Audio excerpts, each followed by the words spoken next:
La mansión de los Balbuena era una fortaleza de cristal y silencio, un imponente monumento al vasto poder de Ricardo Balbuena y, al mismo tiempo, a la profunda soledad que lo consumía por dentro.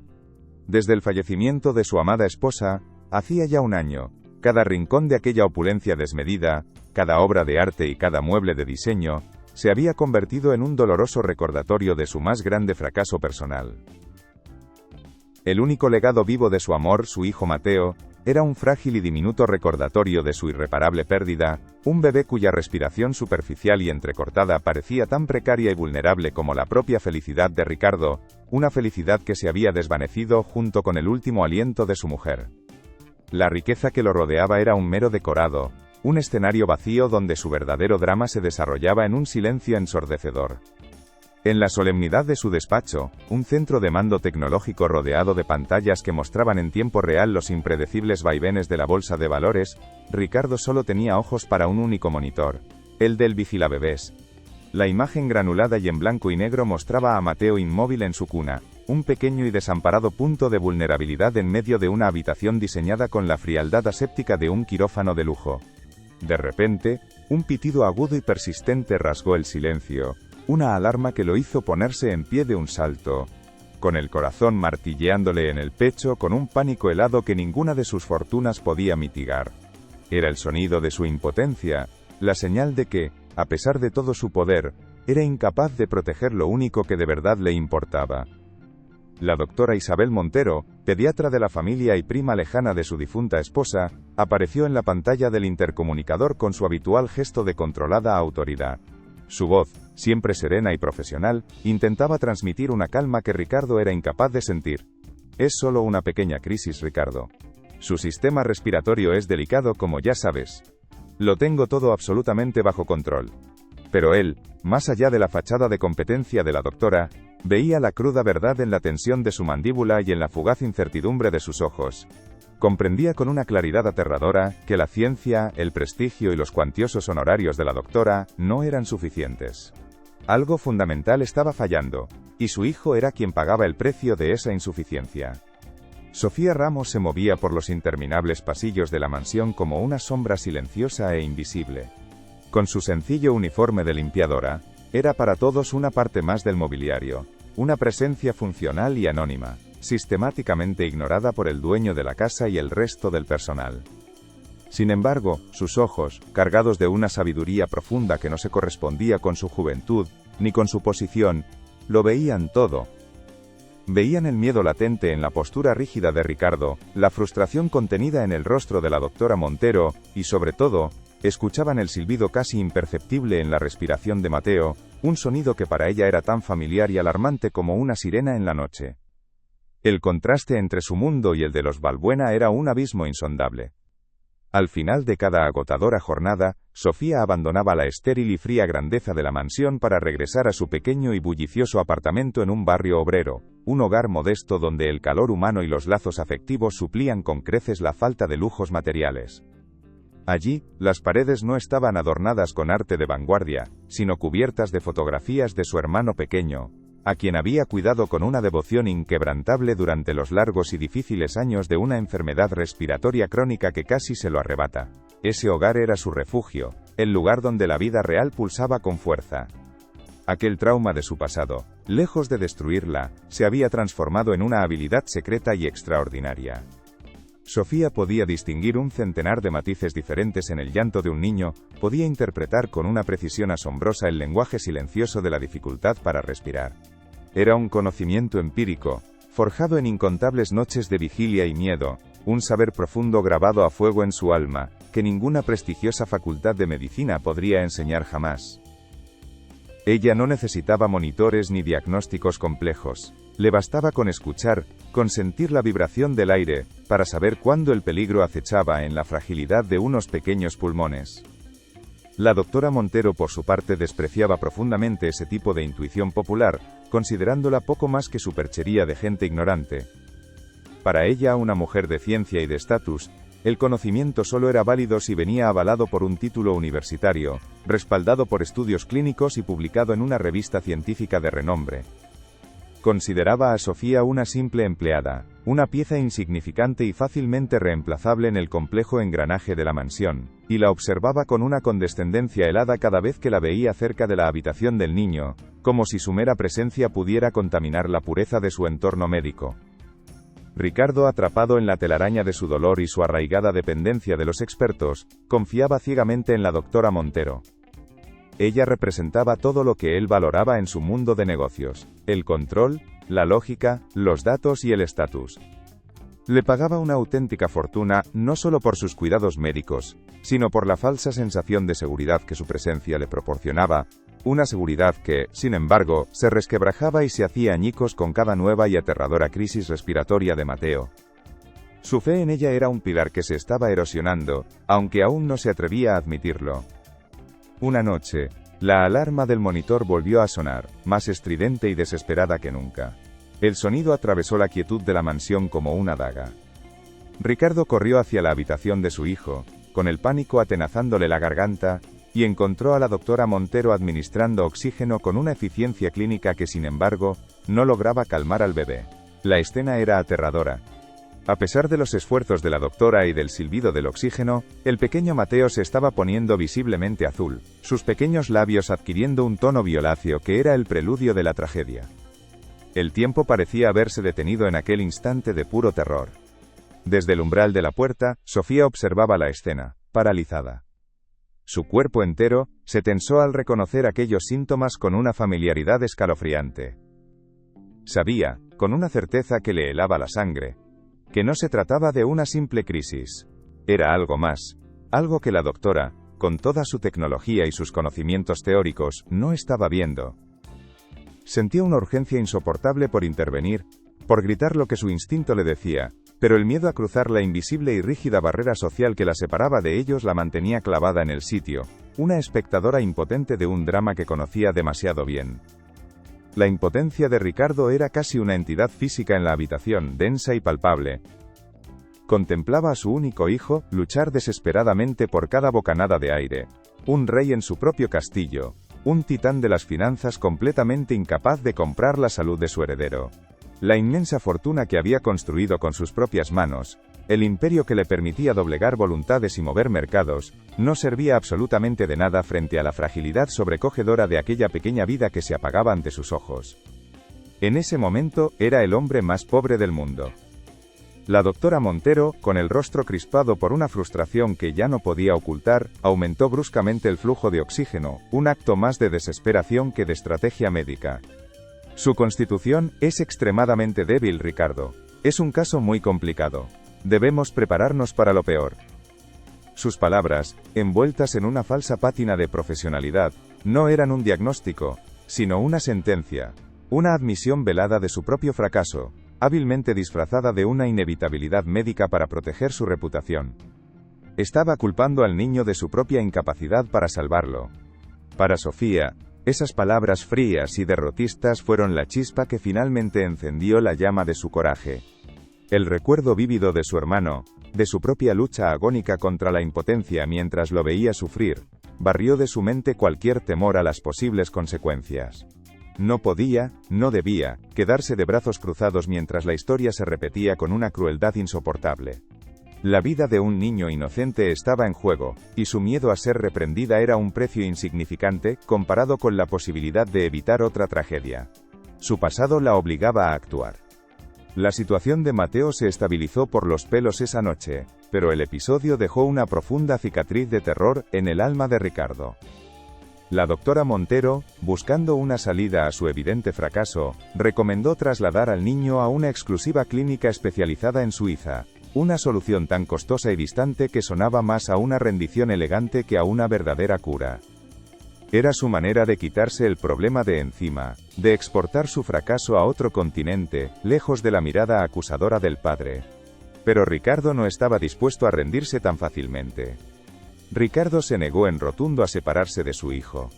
La mansión, a pesar de su frialdad y de los fantasmas que la habitaban, era el último bastión de su familia rota, el único hogar que Mateo había conocido.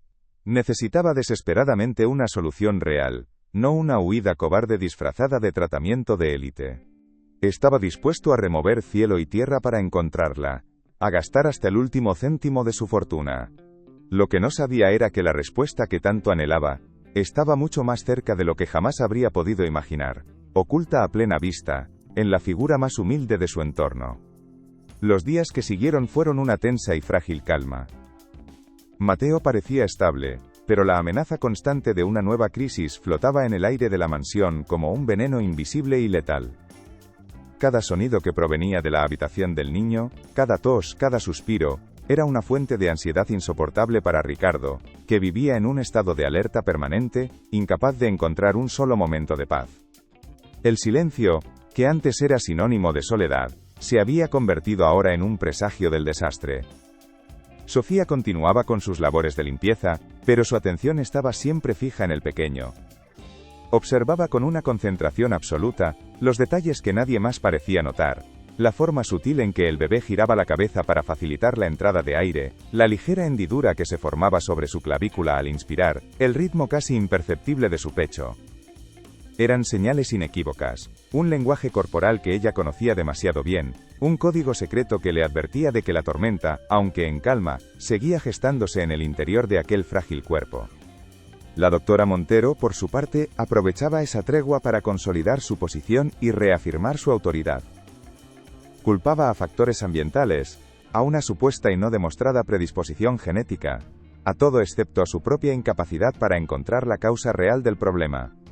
Su poder y su influencia se basaban en una estrategia muy calculada: mantener a Ricardo en un estado de perpetua dependencia y miedo, asegurándose de que él siguiera creyendo que ella era la única barrera entre su hijo y la muerte.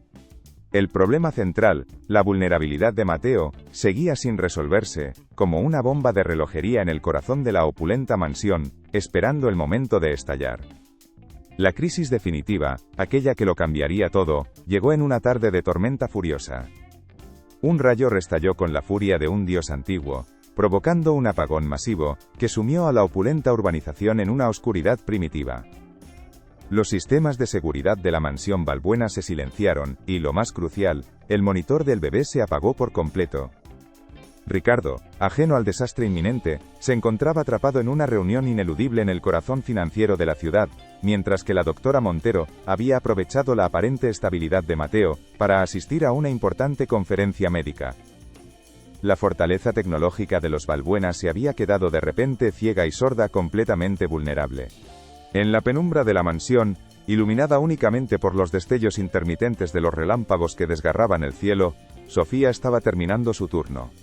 El silencio era casi total, una quietud densa y opresiva rota únicamente por el rugido lejano de los truenos. Fue entonces cuando lo oyó. No fue un llanto, ni un grito de dolor, sino un sonido casi inaudible, un estertor ahogado y débil que su oído, entrenado en las largas noches de vigilia junto a su hermano, identificó de inmediato como el preludio de la asfixia. Era el sonido del aire luchando por encontrar un camino que se estaba cerrando. Sin permitirse un segundo de vacilación, corrió por los pasillos oscuros, guiada por una memoria muscular forjada en el pánico. La puerta de la habitación de Mateo estaba entreabierta, una invitación silenciosa al desastre. Entró y la escena que la recibió confirmó sus peores temores. El bebé yacía inmóvil en su cuna, con la piel pálida y los labios teñidos de un peligroso tono azulado que contrastaba brutalmente con las sábanas de lino egipcio. No había tiempo para buscar un teléfono, para esperar a los expertos. El tiempo se medía en segundos, y cada uno de ellos era vital. Con una calma asombrosa que nacía directamente de la experiencia de su trauma pasado, Sofía levantó al bebé con una delicadeza infinita. Ignorando todos los protocolos estrictos que le prohibían tocar al niño, lo colocó sobre su antebrazo, boca abajo, con la cabeza ligeramente más baja que el pecho. Le dio unas suaves pero firmes palmadas en la espalda, entre los omóplatos, una técnica que había perfeccionado durante años con su hermano, para ayudarle a despejar las vías respiratorias de las mucosidades sutiles y traicioneras, que ningún aparato podía detectar. El pequeño Mateo no reaccionaba, su cuerpecito seguía flácido, inerte. Sofía, con el corazón en un puño, notó una ligera rigidez en su cuello, un ángulo incorrecto que obstaculizaba el paso del aire. Con la precisión de un cirujano y la ternura de una madre, ajustó la posición de su cabeza, inclinándola sutilmente hacia atrás para abrir la tráquea por completo. No era un movimiento aprendido en un manual, sino un conocimiento instintivo, una sabiduría grabada a fuego en las fibras más profundas de su memoria. De repente, como un milagro en medio de la tormenta, Mateo emitió una tos violenta y espasmódica, seguida de un llanto fuerte, furioso, y sobre todo, increíblemente saludable. El color rosado volvió a sus mejillas casi al instante, ahuyentando el fantasma azul de la muerte. Sofía lo abrazó contra su pecho, meciéndolo suavemente, mientras las lágrimas de alivio corrían por su rostro. Sentía el ritmo constante y poderoso de su respiración, y para ella, en ese momento, era el sonido más hermoso y tranquilizador que había oído en toda su vida. En ese preciso instante, como si fuera una señal del destino, la luz volvió a la mansión con un parpadeo. Ricardo, que acababa de llegar presa del pánico al enterarse del apagón, irrumpió en la habitación esperando encontrar la peor de las tragedias. La imagen que lo recibió, lo dejó completamente sin aliento. La limpiadora, una mujer a la que apenas había dirigido la mirada, acunaba a su hijo, que lloraba con una fuerza y unos pulmones que no le había oído en semanas. Una escena que desafiaba toda lógica y jerarquía. Su primera reacción, nacida del miedo y del shock, fue una oleada de ira y confusión. ¿Qué está haciendo? Suéltelo inmediatamente. Su voz sonó dura, autoritaria. Pero entonces vio el rostro de Sofía, bañado en lágrimas de pura felicidad y alivio, y escuchó el vigoroso y saludable llanto de su hijo. El miedo atávico que lo atenazaba dio paso a una extraña y abrumadora sensación de asombro y gratitud que no sabía cómo procesar. Aquella mujer anónima había obrado un milagro ante sus ojos. Cuando la doctora Montero llegó finalmente, alertada por la llamada frenética de Ricardo, se encontró con una escena que desafiaba por completo su comprensión científica y su autoridad. El bebé estaba tranquilo en los brazos de su padre, respirando perfectamente, con una vitalidad renovada. Sofía, nerviosa y cohibida bajo la mirada glacial de la doctora, intentó explicar con palabras sencillas lo que había hecho, describiendo el sonido que había oído y la técnica que había utilizado instintivamente para salvarlo. La doctora Montero la escuchó con una mueca de absoluto desdén, su rostro una máscara de arrogancia profesional herida, pura y simple suerte. Podría haberle causado un daño irreparable, incluso la muerte. Es una negligencia gravísima tocar al niño sin mi autorización expresa. Ha puesto su vida en un peligro extremo por un impulso ignorante y temerario. En su mente, sin embargo, un pensamiento helado se abría paso. Aquella mujer sin estudios la había dejado en evidencia. Pero Ricardo, por primera vez, ya no estaba tan seguro de la infalibilidad de su experta. Había visto la desesperación impotente de la doctora en las crisis anteriores, y ahora veía la vida radiante en los ojos de su hijo. Por primera vez en mucho tiempo, se atrevió a cuestionar a la autoridad que tanto le costaba. Isabel, ella lo ha salvado. Yo lo he visto. Estaba respirando con una fuerza que no recordaba. Su voz, aunque contenida, marcaba un punto de inflexión irrevocable en su confianza. A partir de ese día, algo fundamental cambió en la dinámica de la mansión Balbuena. Ricardo, aunque todavía cauteloso y prisionero de sus propios prejuicios, le pidió a Sofía que pasara más tiempo cerca de la guardería, bajo la excusa oficial de una limpieza más exhaustiva y especializada. En realidad, empezó a observarla, a escuchar sus comentarios casi susurrados sobre la humedad del aire, o la posición más cómoda para el bebé en la cuna, descubriendo un universo de sabiduría práctica que le era completamente ajeno. Sofía, con una humildad que lo desarmaba, le explicó retazos de la condición de su hermano. Le habló de cómo una leve alergia a ciertos tejidos sintéticos, o un cambio brusco de presión atmosférica, podían desencadenar crisis respiratorias que los médicos a menudo diagnosticaban erróneamente. Le habló de un mundo de cuidados sutiles que iban mucho más allá de la medicina convencional, un conocimiento que escondía una historia de dolor y sacrificio que todavía no se atrevía a contar. La doctora Montero sintió cómo su poder y su influencia se erosionaban con cada hora que Sofía pasaba cerca de Mateo. La confianza ciega que Ricardo le había profesado ahora estaba dividida, contaminada por la gratitud hacia la limpiadora. La mera presencia de Sofía era una afrenta directa a su autoridad. Un recordatorio constante y humillante de que una mujer sin estudios ni estatus había triunfado donde ella, con toda su ciencia y su prestigio, había fracasado estrepitosamente. La envidia, un veneno lento y corrosivo, empezó a apoderarse de su mente. No solo estaba en juego su impecable reputación profesional, sino también la generosa suma de dinero que recibía mensualmente de Ricardo por sus servicios exclusivos. La creciente gratitud del millonario hacia Sofía era una amenaza directa y existencial a su estatus, a su control sobre la familia y sobre todo, a su lucrativo bolsillo. El miedo a perderlo todo la consumía por dentro, alimentando sus peores instintos. Tomó una decisión fría y calculada en la soledad de su consulta. Debía actuar con rapidez y contundencia. Tenía que eliminar a Sofía de la ecuación, desacreditarla de forma definitiva y pública, y restaurar así el orden natural de las cosas. La limpiadora volvería a ser una sombra invisible y anónima, y ella, la eminente doctora Montero, recuperaría su lugar indiscutible como la única y verdadera salvadora de la familia Balbuena, sin importar el precio que tuviera que pagar para conseguirlo. La conspiración comenzó de forma sutil, con pequeños comentarios venenosos lanzados como dardos al oído de Ricardo en momentos de vulnerabilidad. Su cercanía constante podría transmitirle gérmenes de la calle. Ricardo, su sistema inmunitario es muy frágil. O también, he notado que falta un frasco de medicamento del botiquín. Probablemente lo extravió al limpiar. Estas personas no suelen ser muy cuidadosas. Cada palabra era una gota de veneno diseñada para erosionar la confianza. Mientras tanto, Ricardo era testigo de una transformación milagrosa.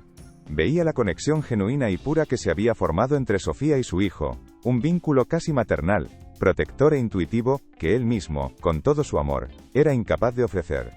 Una parte de él se sentía profundamente agradecido y conmovido, pero otra, adoctrinada por años de elitismo y de confiar ciegamente en los expertos, seguía escuchando las insidiosas advertencias de la doctora, atrapado en una encrucijada entre su corazón y su razón.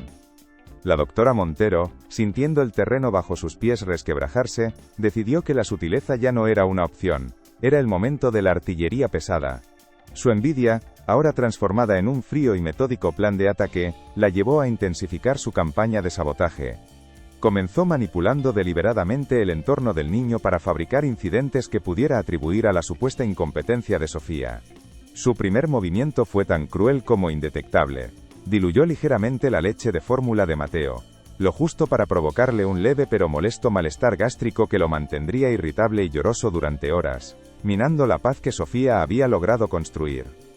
Probablemente un error en la preparación de los biberones, un descuido en las medidas, le explicó a Ricardo con una expresión de fingida preocupación, mientras su mirada se desviaba, cargada de una acusación silenciosa, hacia Sofía. Estas cosas, por desgracia, suceden cuando personal no cualificado se encarga de tareas tan delicadas y de tanta responsabilidad. Cada palabra era una daga envuelta en seda, diseñada para sembrar la semilla de la duda en la mente de Ricardo, y pintar a Sofía como una amenaza latente para la salud de su hijo, una intrusa ignorante en un mundo que no le pertenecía. Pocos días después, ejecutó su segundo acto. Aprovechando un cambio de tiempo, dejó una de las ventanas de la guardería estratégicamente entreabierta durante una corriente de aire especialmente fría.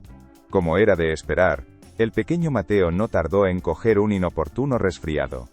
La doctora Montero, con una actuación digna de un gran teatro, culpó de inmediato al terrible descuido de la limpiadora, quien, según el registro del personal, había sido la última persona en estar en la habitación. Estaba construyendo, con una paciencia de depredador, un historial de negligencia, que pronto se volvería irrefutable. Sofía, atrapada en aquella telaraña de mentiras, intentaba defenderse con la simple y llana verdad, pero sus palabras, desprovistas de títulos y jerga médica, sonaban débiles y desesperadas frente a la imponente autoridad de la doctora. Pronto empezó a sentirse como una paria en su propio lugar de trabajo. El resto del personal de la mansión, instintivamente leal a la figura de poder que representaba Isabel Montero, comenzó a tratarla con una frialdad cortante y una desconfianza palpable. La calidez que había encontrado en la sonrisa de Mateo ahora se veía eclipsada por la hostilidad que la rodeaba. Ricardo se encontraba atrapado en el epicentro de un huracán emocional. Su instinto, el que había visto a Sofía obrar un milagro en mitad de la tormenta, le gritaba que ella era inocente, que su devoción por Mateo era tan pura y genuina como el amor de una madre. Sin embargo, su mente, adoctrinada durante años para confiar ciegamente en los expertos y en el estatus, se aferraba a la lógica de la doctora. ¿Cómo podía una simple limpiadora saber más que una especialista de renombre internacional? ¿Sería posible que todo hubiera sido una increíble casualidad, una farsa afortunada? La duda se convirtió en el arma más poderosa y letal de la doctora Montero. La alimentaba a diario con informes médicos sutilmente alterados, con gráficos que mostraban supuestas irregularidades coincidiendo con la presencia de Sofía. Llegó incluso a insinuar, con una falsa compasión, que quizás el pasado humilde de la joven la había llevado a buscar una recompensa económica, sugiriendo que su acto heroico no había sido más que una brillante puesta en escena para ganarse su confianza, y eventualmente, su fortuna. Cada insinuación era una gota de veneno en el alma de Ricardo. La tensión en la opulenta mansión se podía cortar con un cuchillo. La atmósfera de esperanza y calidez que Sofía había traído consigo se había desvanecido por completo, reemplazada por un aire viciado de sospecha y hostilidad silenciosa. Los pasillos, antes mudos testigos de la soledad de Ricardo, ahora resonaban con susurros y miradas acusadoras dirigidas a Sofía, quien soportaba el asedio con una dignidad que solo enfurecía más a su verdugo. La casa volvía a ser una fortaleza, pero esta vez, la guerra se libraba en su interior. El punto de inflexión definitivo, el momento que obligaría a Ricardo a abandonar su pasividad y convertirse en un investigador activo, llegó una tarde gris.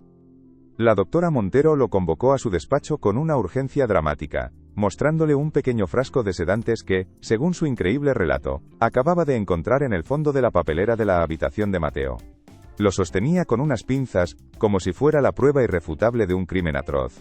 El golpe de gracia que pondría fin a toda aquella farsa. «Esto es extremadamente grave, Ricardo», sentenció con una voz solemne y temblorosa, calculada para infundir el máximo terror. Alguien podría haber intentado sedar al niño, quizás para evitar que su llanto molestara, o para simular una calma que no es real. Y solo una persona, además de mí, ha tenido acceso constante y sin supervisión a él durante estas últimas semanas. La acusación, aunque no pronunciada, era tan clara y directa como una bala disparada a quemarropa. Sofía era la única sospechosa posible. Ricardo cogió el pequeño frasco de cristal. Lo giró entre sus dedos. Luego levantó la vista y miró fijamente a la doctora.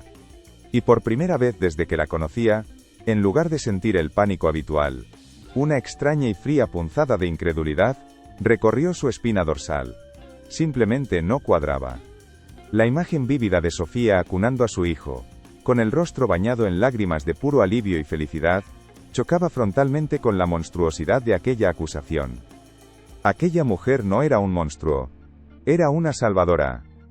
Recordó con una claridad meridiana cómo Sofía le había hablado de la importancia vital de escuchar el llanto del bebé, de cómo cada matiz era un lenguaje que comunicaba una necesidad. Le había enseñado a interpretar, no a silenciar.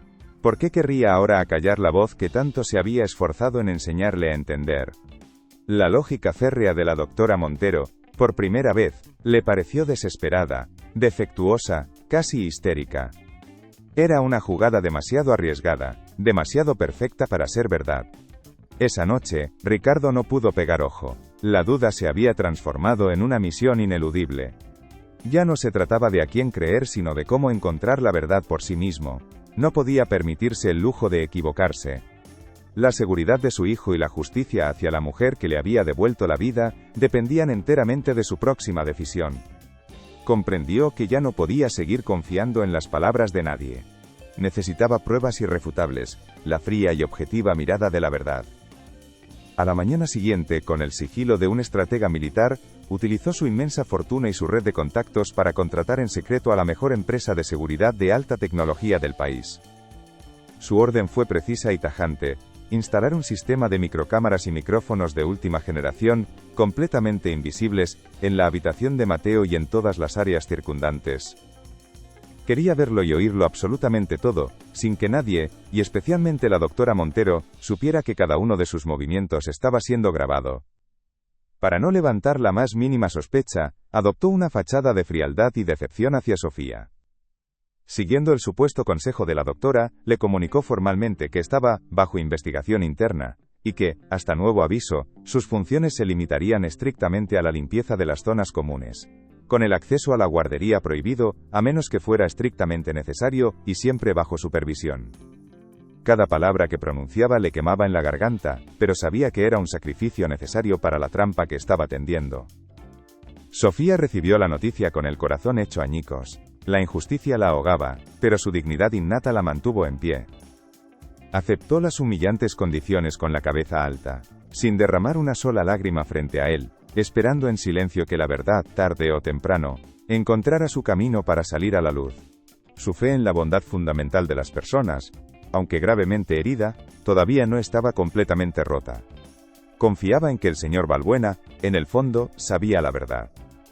La doctora Montero, por su parte, se regodeó en su aparente e indiscutible victoria. Creyendo que Ricardo estaba de nuevo bajo su completo control, y que Sofía había sido neutralizada y desacreditada para siempre, se sintió más segura y poderosa que nunca. Esta arrogante y falsa sensación de seguridad la llevaría, inevitablemente, a cometer el error final y definitivo. Mientras tanto, desde su despacho, convertido ahora en un centro de vigilancia clandestino, Ricardo observaba las múltiples pantallas, esperando pacientemente a que la villana se delatara. La conspiración había alcanzado su punto más álgido. El escenario estaba meticulosamente preparado para que la doctora, en la cima de su arrogancia, se desenmascarara a sí misma, sin saber que el hombre al que creía haber manipulado, se había convertido en el silencioso director de su propia y estrepitosa caída. Ricardo sentía el peso de su prejuicio inicial, la vergüenza de haber juzgado a Sofía por su origen. Ahora, la misma tecnología que usaba para controlar su imperio financiero, se convertiría en su única herramienta de redención. La trampa estaba puesta. El gran salón de la mansión Balbuena, normalmente un mausoleo de silencio y recuerdos, bullía de vida y poder. Era la noche de la gala anual de la Fundación Balbuena, un evento donde la élite financiera y social de la ciudad se reunía para exhibir su filantropía.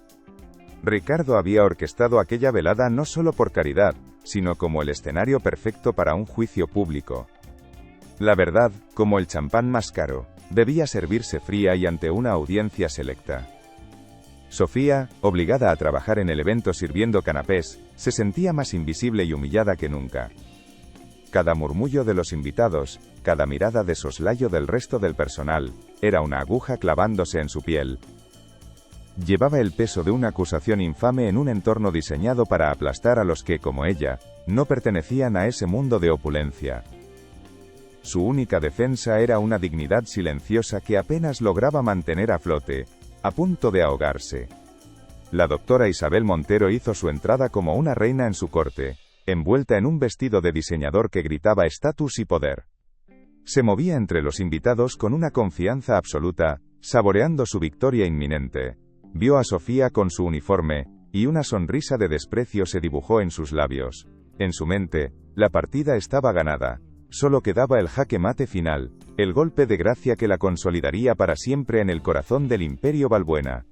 Con una sincronización calculada, esperó a que Ricardo subiera al estrado para dar su discurso de bienvenida. Fue entonces cuando decidió actuar.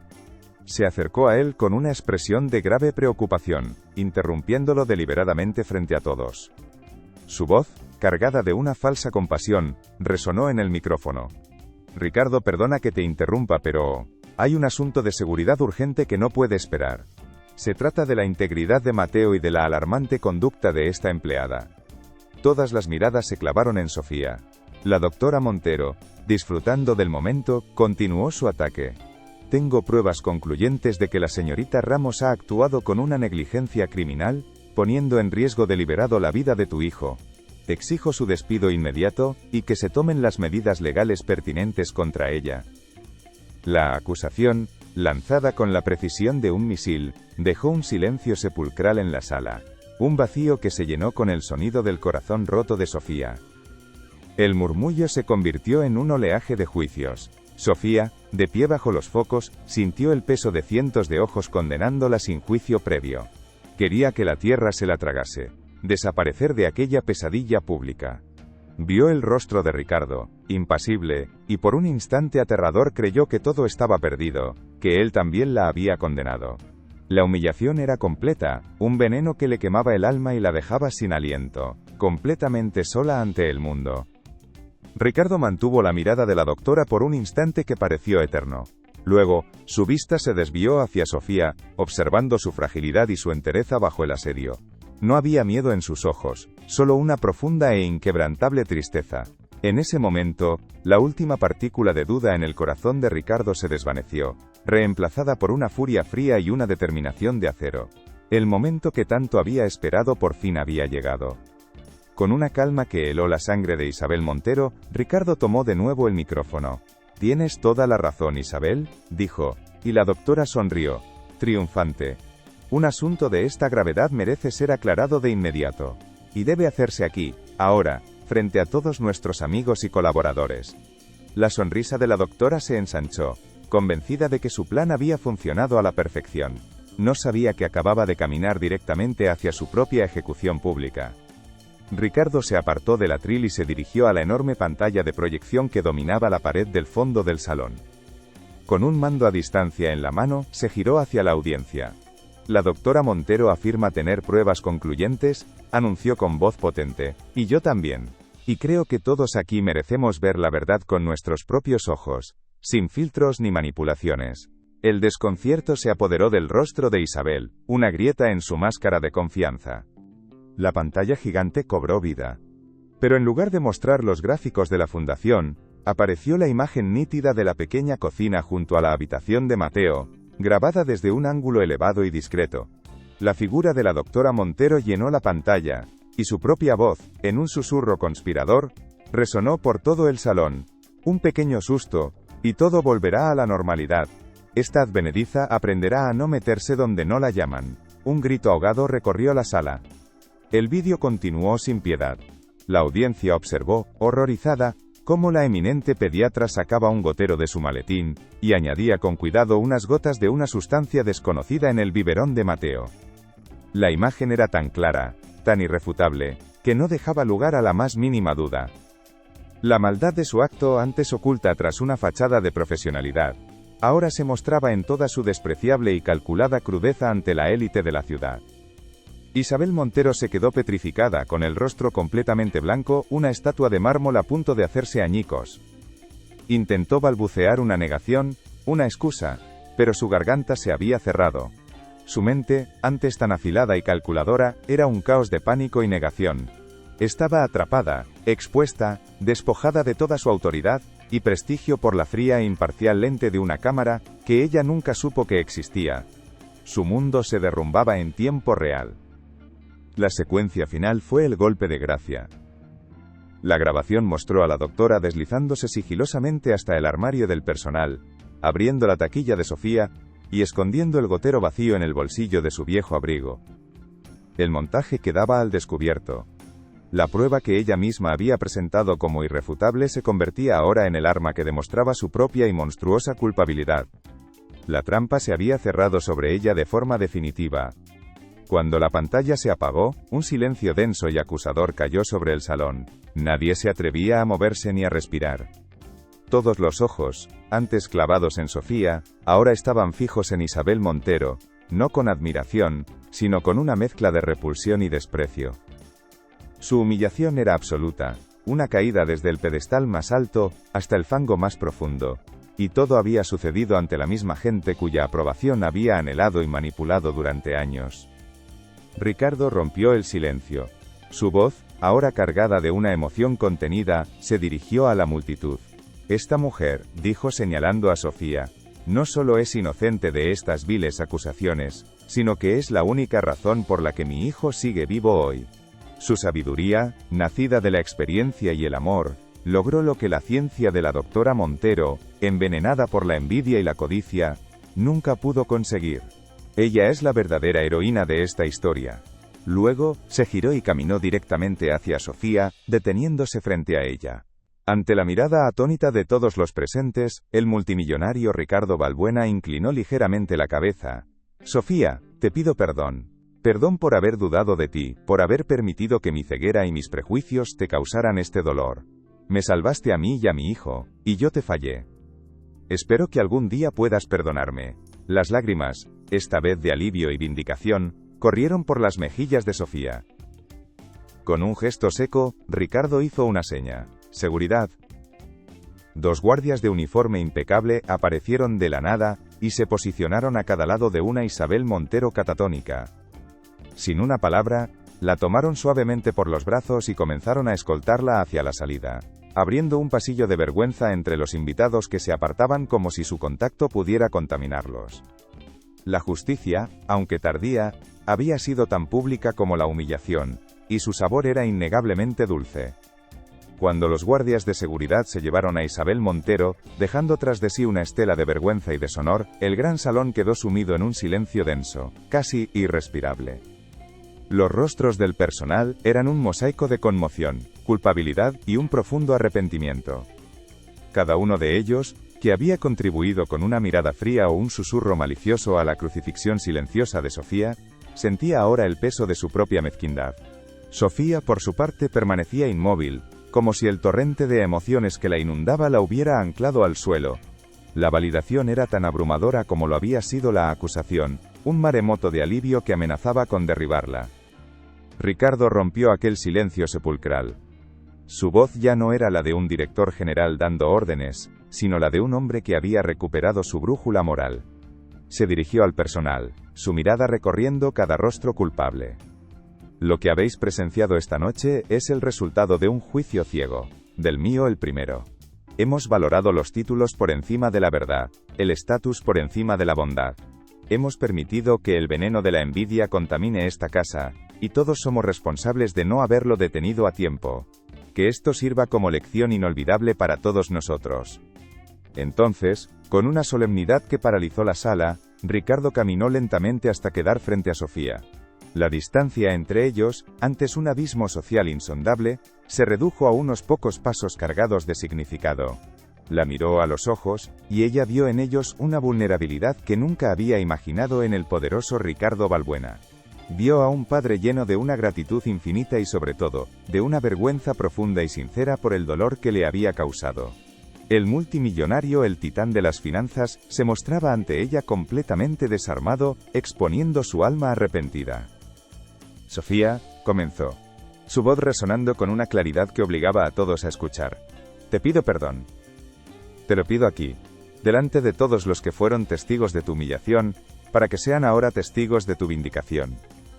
Perdóname por mi ceguera, por mi arrogancia, por haber dejado que los prejuicios de mi clase social nublaran mi juicio, y me impidieran ver la verdad que tenía delante de mis ojos.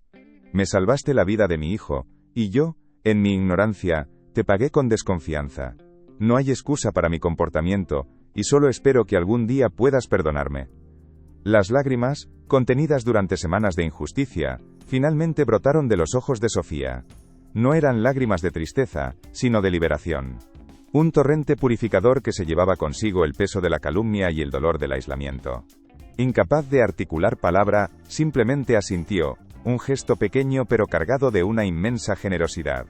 Su perdón silencioso fue un acto de gracia que resonó en la sala con más fuerza que cualquier discurso, demostrando una vez más, la nobleza de su espíritu.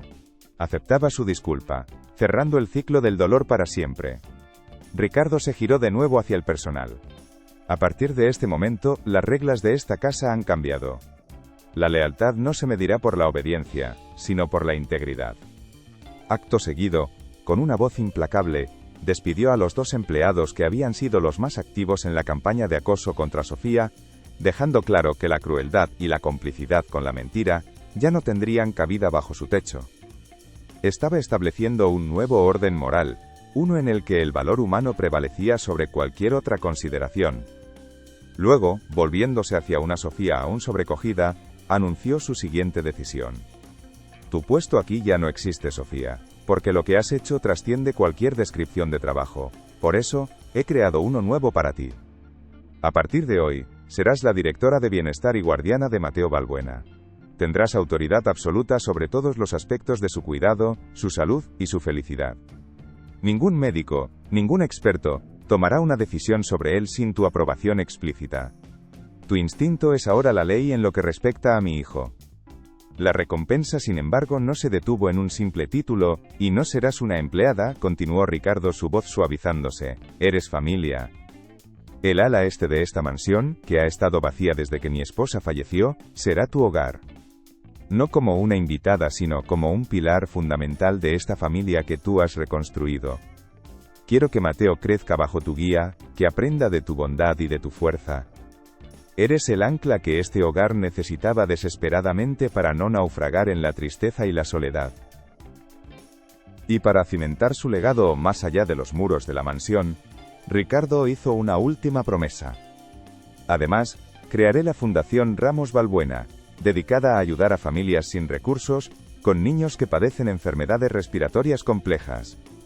Estará financiada íntegramente por mí, pero tú la presidirás. Tu conocimiento, nacido del amor y el sacrificio por tu hermano, salvará a cientos de niños más. Convertiremos tu dolor pasado en la esperanza futura de innumerables familias que, como tú, luchan en silencio y sin ayuda. Sofía, finalmente, encontró su voz, una voz temblorosa pero firme. Señor Balbuena, Ricardo, acepto. No había rastro de sumisión en sus palabras, solo una dignidad serena y una profunda emoción. Lo haré por Mateo. Y lo haré en honor a la memoria de mi hermano, para que su lucha no haya sido en vano. Gracias por ver finalmente quién soy. Su aceptación no era la de una empleada recibiendo un ascenso, sino la de una reina, reclamando el trono que por derecho moral le correspondía. Las semanas siguientes transformaron la mansión Balbuena de una fortaleza de cristal y silencio en un verdadero hogar. La risa contagiosa de un Mateo sano y feliz resonaba por los pasillos, borrando los ecos de la soledad. Ricardo era un hombre nuevo. Pasaba menos tiempo en su despacho y más en el jardín, aprendiendo de Sofía no solo a identificar el matiz de cada llanto de su hijo, sino también a redescubrir la alegría en las cosas simples. El calor del sol, el olor de la hierba mojada, la paz de un momento compartido. Una tarde soleada, la estampa era la de una familia perfecta. Ricardo, Sofía y el pequeño Mateo jugaban en el césped. Ya no existían las barreras invisibles del estatus. Eran dos personas unidas por el amor a un niño, construyendo un futuro sobre las cenizas de un pasado doloroso. Sofía, con su sonrisa radiante, le enseñaba a Mateo los nombres de las flores, mientras Ricardo los observaba con una ternura que nunca antes se había permitido sentir, una calidez que le derretía el corazón. Ricardo reflexionó internamente sobre la inmensa ironía de su vida. Había acumulado una fortuna que podía comprar islas y doblegar mercados, pero había sido incapaz de comprar la paz o la salud de su hijo. Su riqueza se había convertido en una jaula dorada, aislándolo de la humanidad real. Fue Sofía, con su sabiduría forjada en la precariedad y su corazón lleno de una riqueza que no se mide en euros, quien había derribado los muros de su prisión, y le había devuelto la vida. La miró, no como a la limpiadora que había salvado a su hijo, ni siquiera como a una amiga, sino como a la mujer que había redefinido su existencia. Vio su fuerza, su resiliencia, y la belleza de un alma que no se había quebrado a pesar de las dificultades. Comprendió que lo que sentía por ella iba mucho más allá de la gratitud. Era una profunda admiración que comenzaba a parecerse peligrosamente al amor, un sentimiento que creía enterrado para siempre junto a su difunta esposa. Sosteniendo a Mateo, cuyo pecho subía y bajaba con una regularidad perfecta y saludable, se acercó a Sofía. El sol del atardecer bañaba su rostro, y por un instante, Ricardo sintió que todo el universo se había alineado para llevarlo a ese preciso momento de claridad. Necesitaba verbalizar la lección que ella, sin proponérselo, le había grabado a fuego en el alma. Era el epílogo de su antigua vida y el prólogo de la nueva que comenzarían juntos. Creía que lo tenía todo, Sofía, dijo con una voz cargada de emoción. Pero vivía en la más absoluta de las pobrezas, la del espíritu. Llegaste a esta casa para limpiar la suciedad de los suelos, pero lo que realmente hiciste fue purificar mi alma. Me enseñaste que la verdadera riqueza no reside en las acciones que posees, sino en los afectos que proteges, porque el valor de una vida se mide en última instancia, con la incalculable moneda del corazón.